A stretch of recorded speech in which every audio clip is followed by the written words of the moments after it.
crack the crystal too.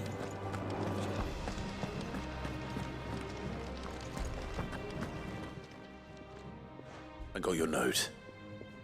You think something's wrong with Torgal? So you can read. Congratulations. But I didn't say I were wrong with him. I said something weren't right. He's not been eating me treats. He used to love cracking the bones from Molly's boiled brown, but now he won't so much as look at them. Didn't like him. Which is why I'm of a mind that his mind's on something else. You've not been working him too hard, have you? No harder than usual. Is that it, boy? Do you need a rest? What was it you said he was?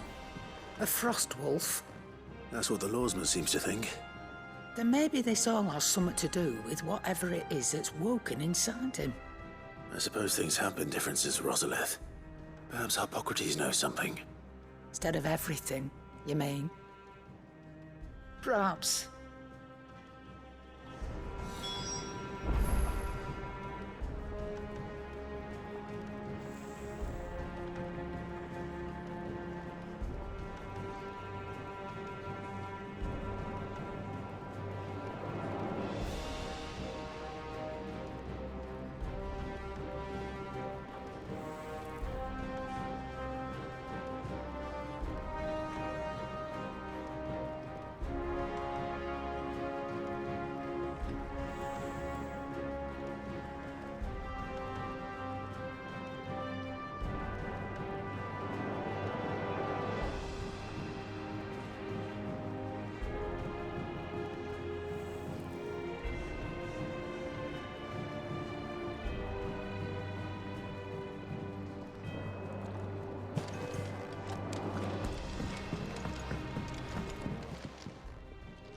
Blackthorn, do you have a moment?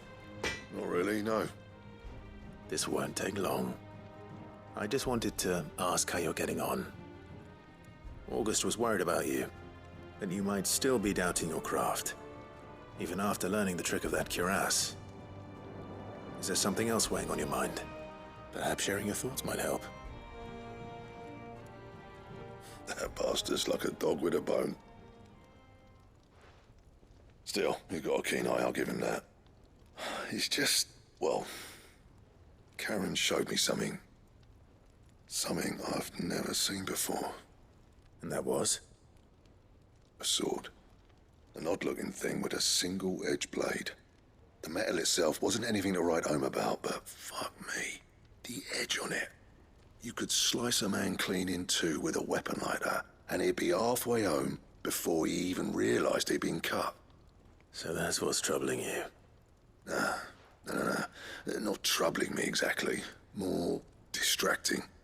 Can't stop thinking, how do you get an edge that sharp? It's driving me mad.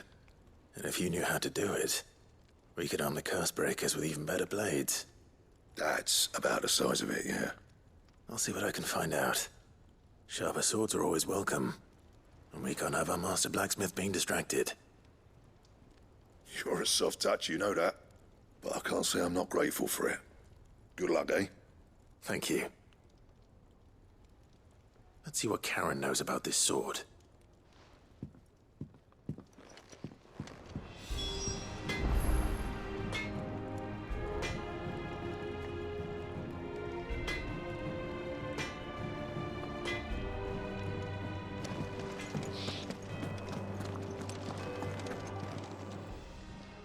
You're looking well, Karen.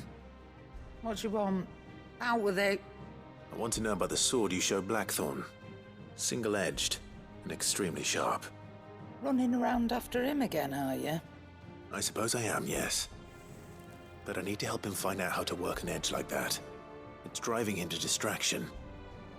Little wonder, I suppose. There's not many like that make it as far as the twins, and those that do go straight into private collections. Which made it nice and easy finding a buyer. Can you tell me who bought it? Where is it now? You think I tell people who my clients are? Suppose you're not likely to go nicking him off me, are you now? Fine. If you stop mooning at me like that. Lord Ignac's the man you want. Dalmekian bloke, collects weapons and the like. And he's got more money than sense, which is why he's one of my favourite clients. Reckon he'll still be at the inn in Dalamil, where I left him. Thank you, Karen. Oh, and he's a touch eccentric, if you take my meaning. I appreciate the warning.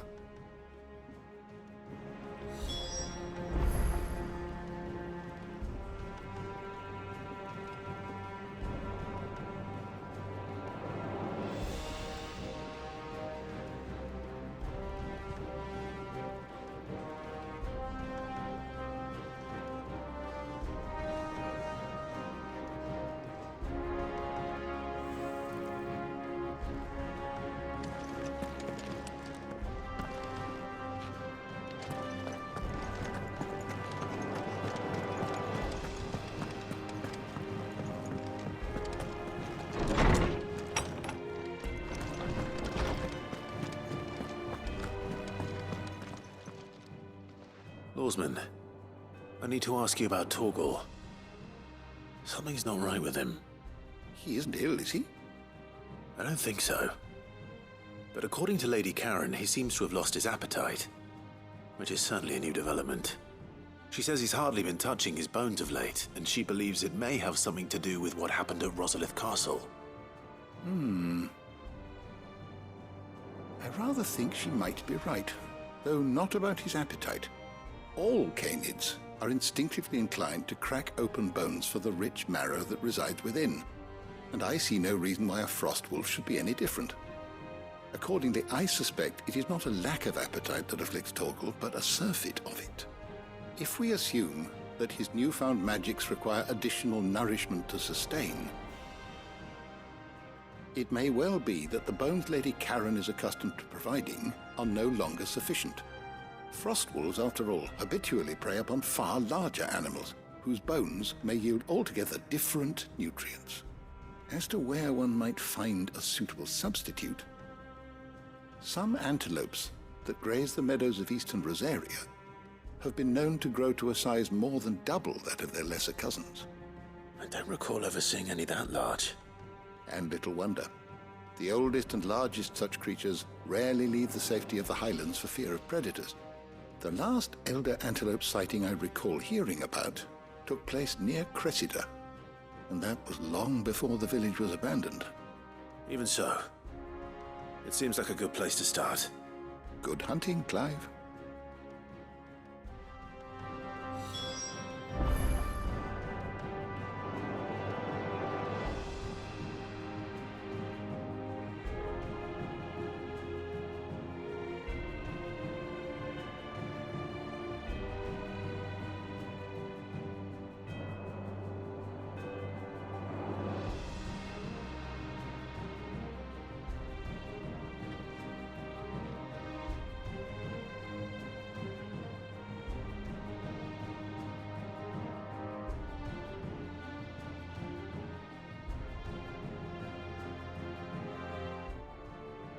How good it is to see you, Clive.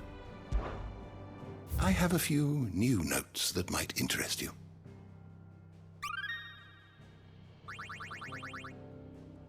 You wish to study the tomes?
always welcome, Clive.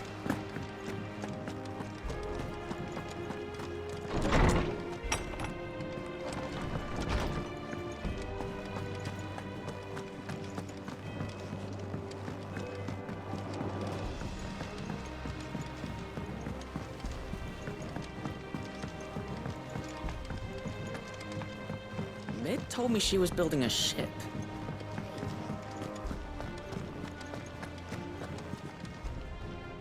Clive, did you get my letter? That's why I'm here.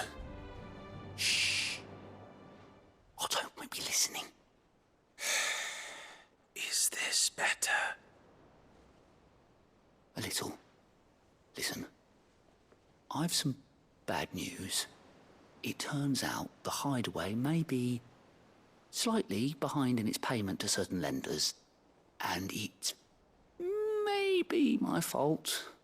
But I swear to the goddess, I thought I had the numbers square. Sadly, that square turned out to be more of a circle. Zero, you might say. I can straighten it out, I swear, but it's gonna take some time, and I'm gonna need help keeping it from Otto. Bit late for that, I'd say. There you are! What a surprise! So let me get this straight. You forget to pay our lenders what they're due, and instead of coming straight to me, you get Clive to come to you. And I hope he'll dig you out of the hole you've dug for yourself. Clive, the man in charge of the place you've been cheerfully trying to bankrupt. And you thought this was a cunning plan. Why? Well, who needs paying? Oh, just Martha. And the dame. And, well, Lady Karen. But only 500 talents. We owe 3 of our most trusted friends 5 million gil. Each. 5 million each. They lent us the bulk of the money we used to rebuild the Hideaway, you see, and, well, I must have made some sort of oversight. Those ledgers were my responsibility, and it was my decision to entrust them to you. This is my fault. Do we have that much to hand? I can always ask my uncle. No, we don't. And no, you won't. We've lightened Lord Rosfield's purse enough. After the king's ransom we had off him, he deserves better than to see our begging bowl. Besides, we'll need to learn to stand on our own if we're gonna make this work. All right. But that doesn't mean you have to shoulder the burden yourself. Is there anything I can do to help? There might be. How'd you fancy taking these to Martha and the dame? Rocks. Rocks, he says. Worth 1,000 talents apiece, these are. A little something Sid and I set aside for when times got lean. And I reckon 15 million in overdue debt probably qualifies. I just hope our associates' eyes are a bit more discerning than yours. I'm sure there will be.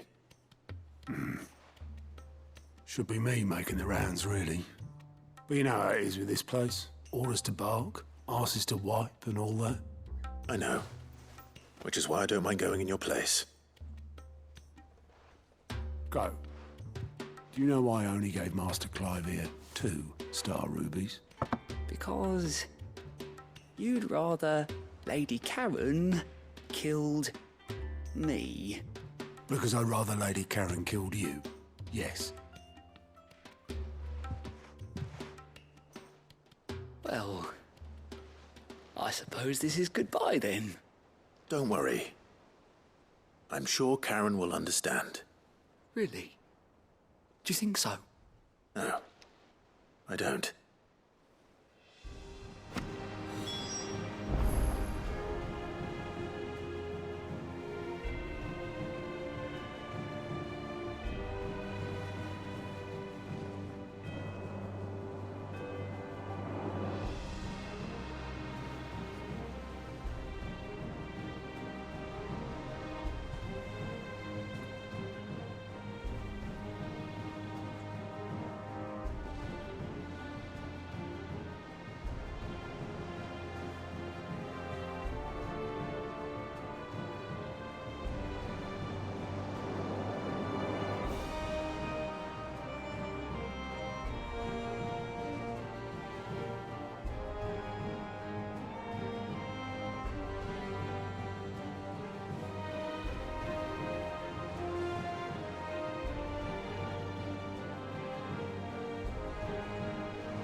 mid might need some help.